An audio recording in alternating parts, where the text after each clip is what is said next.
Assassin's Creed has turned into a very polarizing franchise over the past few years. With the switch to an open-world RPG, many would argue that the game has lost its original identity. And while the sales numbers don't agree with that sentiment, the series has been long overdue for another refresh. So let's talk about Ubisoft's plans for the future of Assassin's Creed. Assassin's Creed is going to live service with Infinity. If you have been out of the loop, let's catch you up. Earlier this year, Ubisoft announced that it was working on a live service Assassin's Creed game called Assassin's Creed Infinity. Other than that, not many details were mentioned, and we didn't even know whether they'd continue on with their mainline entries after the massive success of Valhalla. A new report about the development of Infinity has just come out though, and it answers a lot of our burning questions. Animus will make a big return in Infinity. Any live service game needs to be malleable and expandable. You need to make sure that the content you've planned for your live service game can satisfy the players for years to come. Most video game franchises would struggle with this concept, as building upon a story and keeping it going can be kind of tricky. Not Assassin's Creed though. Assassin's Creed, as a series, is primed for a live service game. It's not tied to any particular timeline, and your protagonist can jump around into different eras. Remember how they used to do that back in the day? If you don't, and you're new to the series, the Animus is essentially the key to it all. What is the Animus, you say? Well, it's the machine that lets players access the memories of their ancestors and figure out the secrets lost to time, which could potentially help the assassins against the Templars. We know that the series has really strayed far from that whole thing, but behind the curtains, all of that stuff is still happening. So according to this new report, Ubisoft plans to revive the Animus and make it a cornerstone of the franchise once again. This would allow players to jump into different timelines and play as different characters, without having to worry about story continuity. The only story that would be potentially continuing is the modern day one. And while we don't know what that would look like, we hope it's a return to a more compelling narrative like we got with Desmond Miles back in the day. Live service is the way forward for Assassin's Creed. Ever since the move to the open-world RPG genre, hardcore fans of the franchise have been very vocal about their dislike of the new direction. With older Assassin's Creed games, you had a tightly wrapped package of good stories, characters, and perhaps most importantly, great stealth. With new entries like Odyssey and Valhalla, we've lost that stealth assassin element. The overwhelming maps are also one of the biggest gripes that people have. They're absolutely massive and filled with fetch quests. With that said, these games still sell incredibly well, and we'd even go as far to say that the Assassin's Creed series has never been this popular. But of course, after you release similarly styled games for a while in any franchise, fatigue will take over, and there has to be some reinvention. Ubisoft thinks that live service is that next big jump for the series, and it kinda makes sense as well. It gives them a lot of room to experiment with their stories and timelines. They can make the experiences within the Animus big or small, and satisfy both sets of audiences. Not only that, but the map sizes will also shrink down a lot because that's just how you sustain a live service model. As they've had to push out a new story update every year or so, the developers probably won't have time to make a big experience like Assassin's Creed Valhalla. And with the help of Animus, players can just move around these different worlds on the fly. For instance, imagine you boot up Assassin's Creed Infinity and the modern world is like a hub world. Now, within the Animus, you can have different characters and different eras that you can access, each acting like a whole new game. Honestly, the possibilities are endless. Which areas will Assassin's Creed Infinity explore? Being a live service game, we can expect Assassin's Creed Infinity to go around a ton of different regions and timelines. There's never a full stop on where we could go in the game. Having said that, some extra leaks and rumors do point us towards the initial 3 areas and timelines that Infinity is going to explore. Rome, 1502 AD. The first one of these eras is Rome during 1502 AD. This will apparently be the first era available to the players as they dive into the game for the first time. And if you remember correctly, this is also around the time when the protagonist of Assassin's Creed 2, Ezio, was recruiting people and building his brotherhood. So according to the leak, not only are we going to see Ezio again, but we'll be working alongside him as a recruit. And this will also act as the tutorial section and the start of the main quest as Ezio shows us the ropes of how to become an assassin. France, 1943 AD. For the second era, we'll be heading off to 1943 France, which is the most recent era that the game has tackled thus far. And since this is set during World War II, we can expect a whole new style of combat to the game, with fully fledged guns. If you're wondering what the gunplay will feel like in an Assassin's Creed game, think of Watch Dogs Legion, but a bit slower. As for the story, we have a group of assassins who are working with the 2nd Armored Division and are trying to liberate Paris. The gameplay loop will involve hunting down and assassinating Axis officers with links to the Templars, just like the old school games. Now this sounds right up our alley. China, 1634 AD.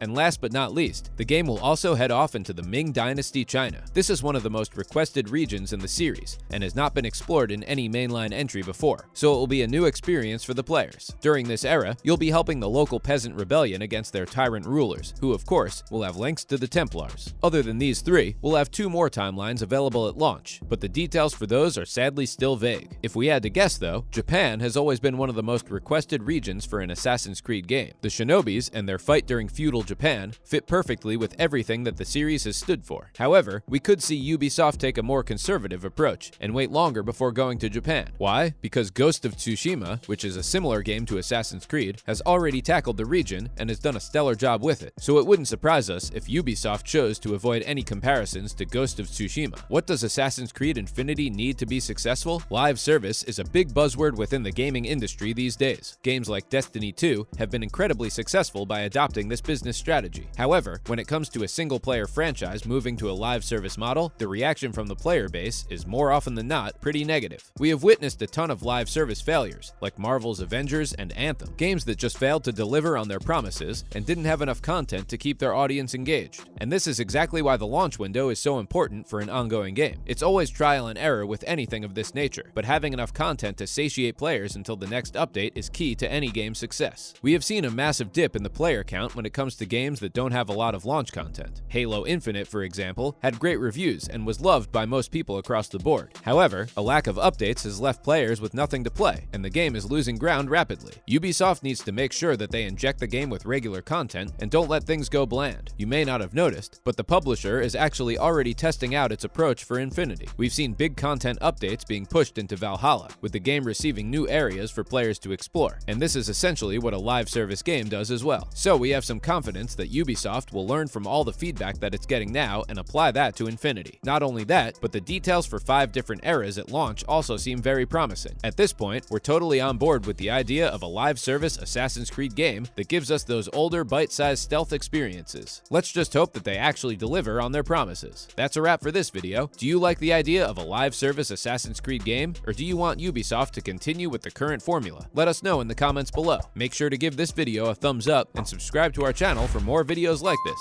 See you in the next one.